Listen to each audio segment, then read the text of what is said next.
Welcome back to the Pearls and Pearls podcast. I'm your host, Peta-Kay, and we are back with another episode. I hope you're having a good start to the week. But if you're not, I hope that this episode will add something to your day, to your week. And then you're going to come away from this episode maybe relating to what we discussed, or maybe you're going to want to talk about this with your friends or your family. But before I get into the episode, there's one thing that I need to confess to you guys. And I'm going to confess this and then I'm going to change this. The confession is I have been robbing you guys. I've been stealing from you. And you know what I've been robbing you guys of? I've been robbing you of my consistency and my sense of humor. Like in real life, like people say this to me all the time. You're actually so funny. And I don't even mean to be funny, but I just am. Like there's just something about me that I can make the people laugh without even trying. And I've been not really bringing that side of me to the podcast, but honestly, if you've been listening throughout the years, you'll know consistency is something I've struggled with. But I think partly one of the reasons there's a million reasons, but we don't get into that because otherwise every episode is going to become a reason as to why I'm not consistent or me trying to be consistent. But anyways, I've confessed it. We're going to change it. So if you find that the vibe of the podcast is a little bit different, it's not that I've changed per se, it's just that I'm bringing all of me to the podcast. I think in my mind, I've had this way I felt I needed to be. I've always been myself, but I don't know, I just feel like there's a pocket of me that I didn't really bring to the episodes. But anyways, I'm gonna bring it. And I'm really excited for today's episode because it's something I was thinking about as I went for a walk today. I went to go collect something and I was thinking about it as I was coming back. And I was like, yeah, I want to do an episode on this because it's something I think so many people can relate to. And I think it all boils down to this. What do you do when you come to the realization that you've been building a life that you don't even want? Like, how do you even begin to process that you've built this life? You've come to this point in your life, whatever age you are, you've come to that point in your life now where you recognize that, oh my gosh, this is not the life I want for myself. How do you begin to process that? There's so many things that we may say that we want for ourselves, things that we're working towards. Maybe you're on a fitness journey, health journey, building wealth journey, trying to change your life. Like, I feel like everybody has something that they're working on, or even not necessarily, maybe you're not actively working on something, but everybody has a desire for something. You know, what that looks like may be different, but we all have something that we want. Even the most simple, nomadic person, we all desire something.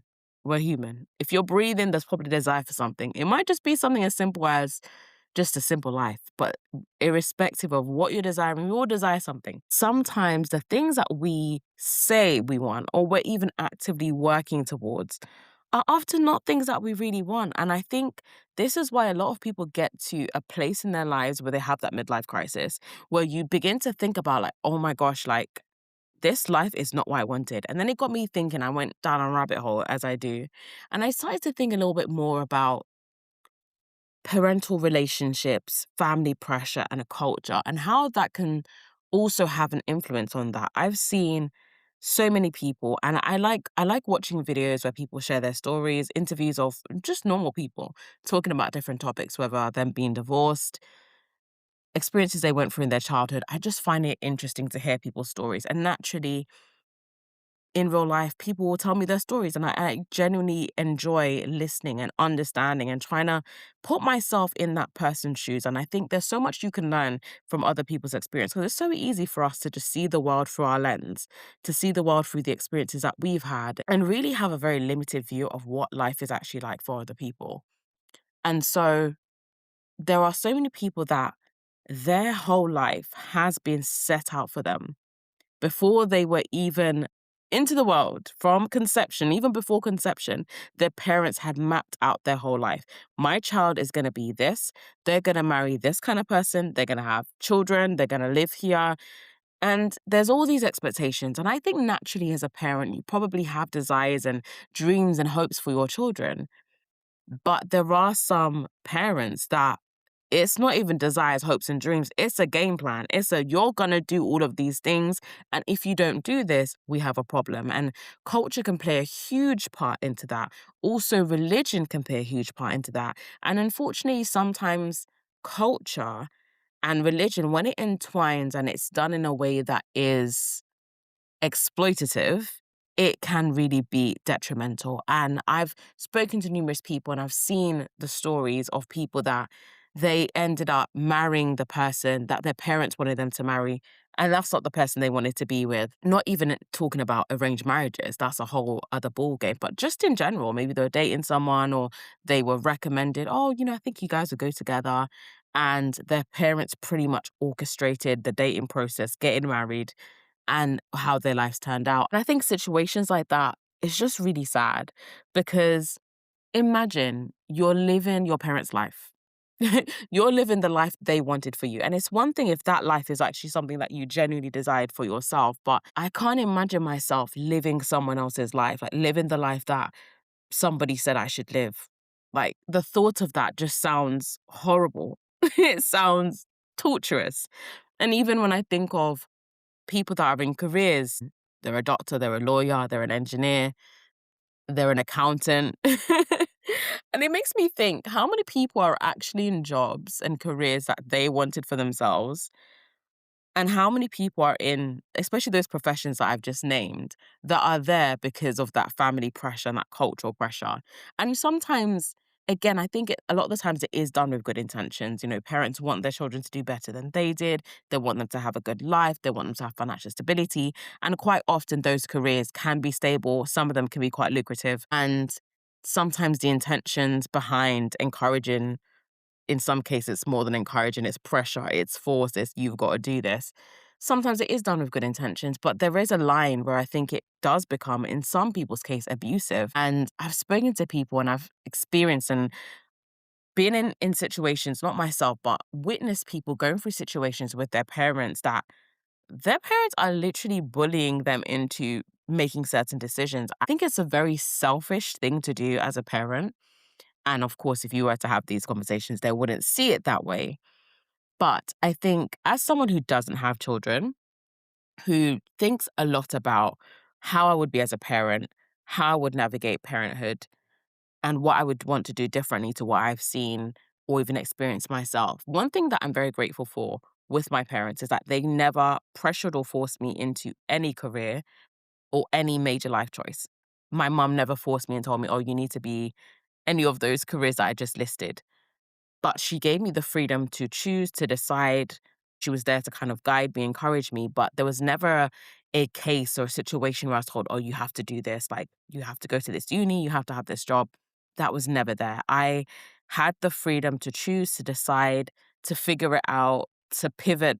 I've pivoted so many times in my life when I think about the fact I'm only 31 and I've pivoted so many times already. I don't even know what my life is gonna look like in the next 10, 20 years if it's at the same rate of pivots that I've done. I feel like I've lived so many lives in such a short period of time when I really think about it.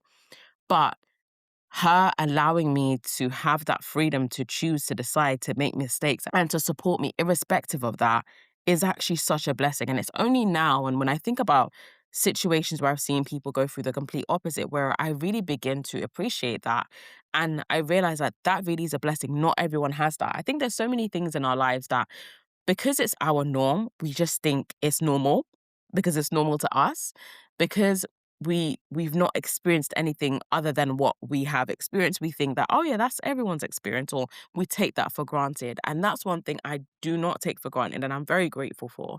I feel like I wouldn't be the person that I am had I not had that sort of parenting. And it gave me the freedom to explore, to figure things out, to explore my creativity, explore my ideas, to fail, to try, to succeed, and all the things in between.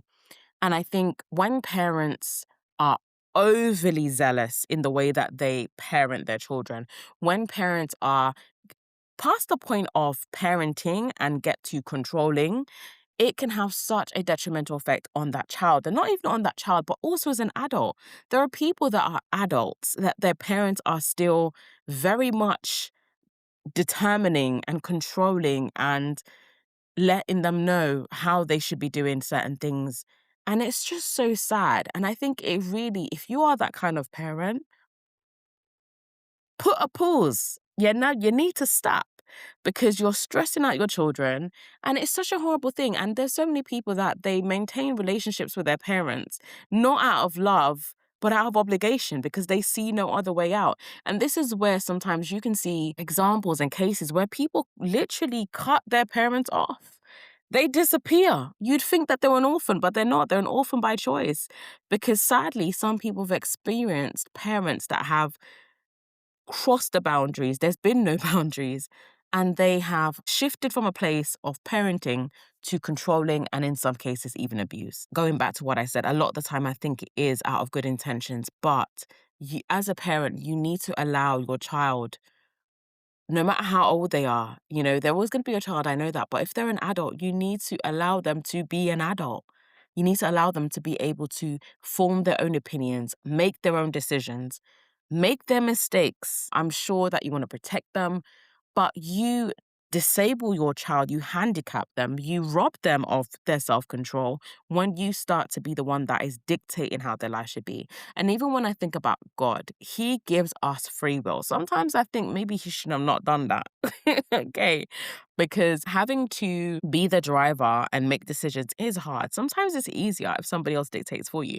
But if God himself gives us the freedom to choose, to make our own decisions, I think if you're a parent and you're then removing that from your child, you're not even trying to take the place of God. You have even overstepped who God is and what God desires for us. And I think this is where, for me, having children, maybe I'll do an episode on that because there is so many people now actually that are deciding to have children later in life. There are people that are deciding they don't want to have children whatsoever.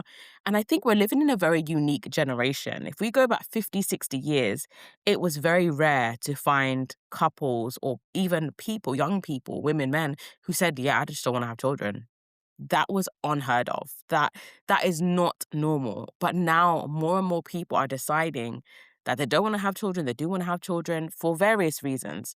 The economy is one of them, okay? For me specifically, when I see how the economy is set up and I think about some of the things that I want to have in place before having children, should I have them? I just think, yo, I need more money. I think that's one of my that's one of my constant thoughts. Yeah, I need more money before that can happen. But it's so funny though. Ooh, how am I going to navigate this? I have just realized my laptop charger. Okay, I hope the audio is still good because we was in a pickle. Okay, we are back. Hopefully the audio quality hasn't dropped. If it has, I'm sorry. Stay with me. So I was talking about parents overstepping the mark, taking the place of God. And these are some of the things that I think about. I think about if I'm to have children, I never want to be that parent that dictates my child's life. I never want to be that parent that my child dreads coming home for the holidays. They dread coming home from university to come back home, that they cannot wait to just run away to university to becoming an adult because they want to escape my tyrancy, if that's even a word. I never want to be that parent. And also when I think about adults, people I've interacted with, whether at work, church, life, going out, just walking the streets, going for my walk, I think about how many broken adults there are that are really just broken children walking around. So many people have been damaged, broken, bruised, some even beyond repair, unfortunately, because of experiences that they've gone through in their childhood. And this is why, for me, people that just have children willy-nilly, that there's no thought, it's also seen as this very like, oh, just have them, you'll figure it out. And for me, that's crazy. How can you just figure it out? Do you know that bringing a child into this world is so much bigger than just yourself? I feel like having children should be one of the most selfless decisions you decide to make.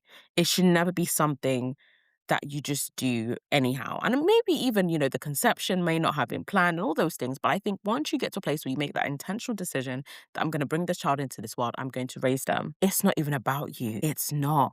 Being a parent, for me, like being a wife, I think for some people, it's a dream, it's this big thing. But honestly, I feel like being a parent is one of the biggest, most impactful roles that you can ever have in this life, because the way that you nurture and care for your child can make or break them. It can literally build or completely destroy who they are. And not only destroy them, it can also destroy the people that are going to be in their wake later on in life. I think it's a really big responsibility. And I respect people that say that, that's not for me. I don't want to take that on. I respect it because it's a big deal. I've seen the impact of being a parent, good and bad.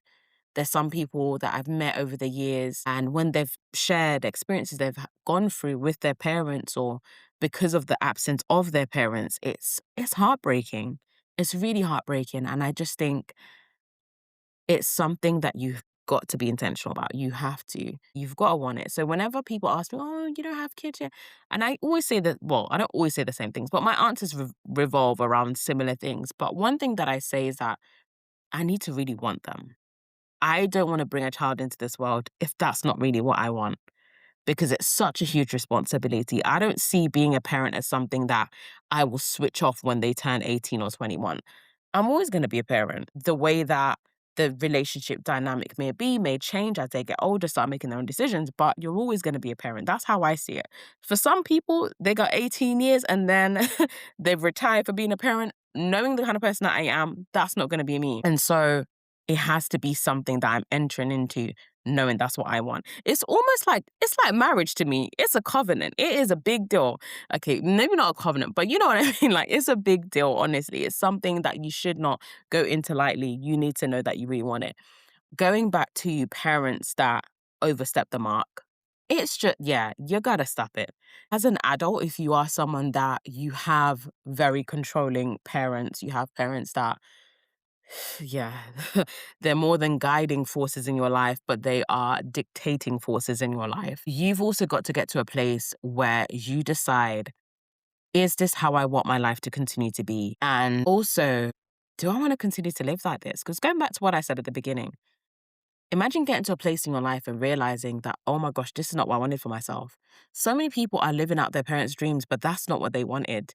They went to university, they became the doctor, they became the lawyer, they became the engineer, they became all those things that their parents dreamed for them, and they're suicidal and they hate their life.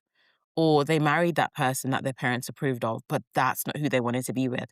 And I don't know if it's just my For You page, but I've been seeing so many different people sharing, I'm getting divorced. And sometimes when I watch some of these videos and people say the reasons as to why, one thing that I've found that has been a recurring theme, not in all, but in some of the similar stories, was that a lot of people married the person that they thought they should marry. But it wasn't necessarily somebody that was truly compatible to them, but the idea of that person, they seemed to tick the box. They seemed right outwardly. And so they continued the relationship. There are people during the course of the relationship, before they got married, they saw certain red flags, but still they went down the aisle. They married this person fully knowing that maybe I shouldn't be doing this. And I guess now we are at a place in society where it is a little bit less taboo to be divorced or to even be someone who gets engaged and calls off the engagement. Of course, people are going to talk about it. It's not, it's still going to be hard, but it's not something that you're going to be written off. Nobody's ever going to talk to you again. You're going to be single and die alone. You'll still have options. It's not the end of the world, though it may feel that way.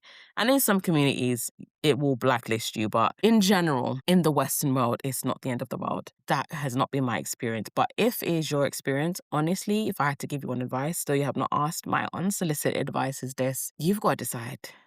You've got to decide. And at the end of the day, you've also got to think about the decisions you're making, even the things you're stressing about, the things that you're striving, you're working towards building. You've got to ask yourself, am I building the life I think I should have?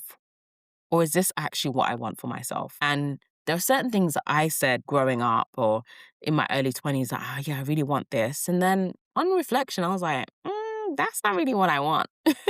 I don't want that anymore. Or even I've gotten closer to said thing, and then I've realized, yeah, no, that's not for me. Nope, nope, nope, nope. Because we grow, we evolve. Sometimes there's things that we say that we want, and then we realize that, you know what, that's not for me. That's not healthy for me. It might not necessarily be anything bad, but it might just be bad for you. That's one thing I will continue to ask myself more and more. Am I building the life that I think I should have? Or is this actually the life that I want? Is this actually, especially for me being a Christian, is this actually what God wants for me? Because something that I am working on and I need to do better at it is actually having more moments of just silence. I think sometimes there's so many voices, so many things. I'm always doing something and I'm trying to insert more moments in my day, in my week where I do nothing. It won't be very long because, yeah, I'm always going to be doing something, but just moments to just decompress and decompress in the sense of decompress and not be watching a show, but just allowing my mind to be still, allowing moments of quiet, reflection, because life is so busy. There's always so many things going on. I feel like I'm constantly rushing from one place to the other. 5 days a week I'm working. It's not actually 5 days a week. I work typically about 6 days a week because I see clients Monday to Saturday. Sunday's the only day that I don't have any of my calendars open to anything work-wise. But there are times I might need to do the odd project on a Sunday, but generally it's Monday to Saturday. And sometimes that can be mentally taxing. And even with that, I think to myself, like, oh, is this really what I want for myself? One thing that I did want to highlight in this episode is that your life is happening right now. Your life is not in 5 years' time or 10 years' time. You are living right now. The present is the present for a reason. Because sometimes we get so ahead of ourselves. We're thinking about our futures, we're thinking about all the things that we need to get done, we're working towards. And while there's nothing wrong with having goals, I'll always be someone to say you need to have a goal. It's important, it gives you direction and so on.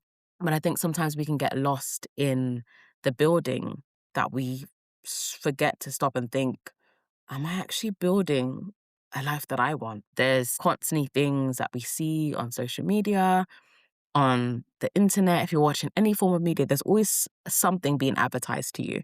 There's always some form of a lifestyle being advertised to you. And we are primed to be consumers.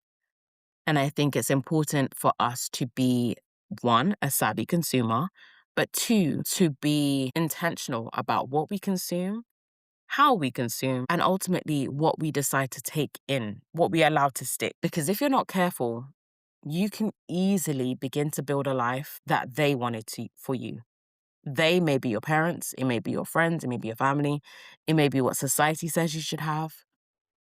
And if you're not careful, you can easily get to a place in your life where you look back and think, oh my gosh, how did I get here? This is not what I wanted for myself.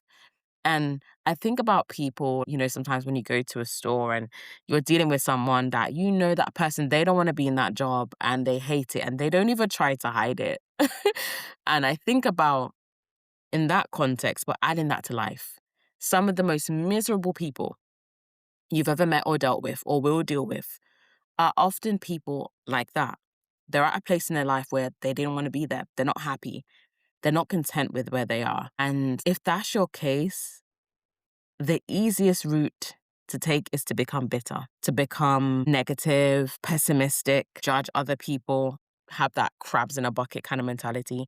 I think the harder part and the harder path to take is choosing to, one, acknowledge where you're at, acknowledge that you're not happy with where your life is, making peace with certain aspects of that, grieving what needs to be grieved, and making a conscious decision to approach life in a different way. I think individuality is something that's a lot less common now. A lot of us, we dress the same, look the same, do our makeup the same, wear the same clothes, shop at the same stores. Like, being an individual is not really on brand. Most people, they have a certain aesthetic that they follow, but being able to take a stand and decide what you want for yourself, who you want to be, how you want to live. But anyways, that was some of my thoughts.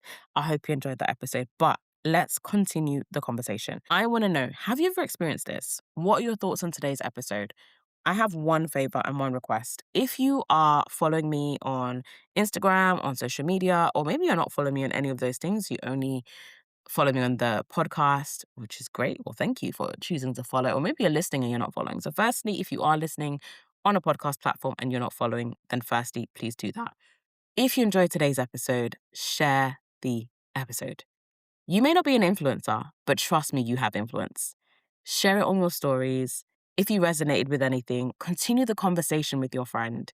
Or if you've got a friend, family member, co-worker, somebody with a pulse, share this episode with them and continue the conversation. I want to know your thoughts. Have you experienced this? What are your thoughts on some of the things that I said today? And if it resonated, share it with someone else. I hope you have a great rest of your week, and I will be back in the next episode.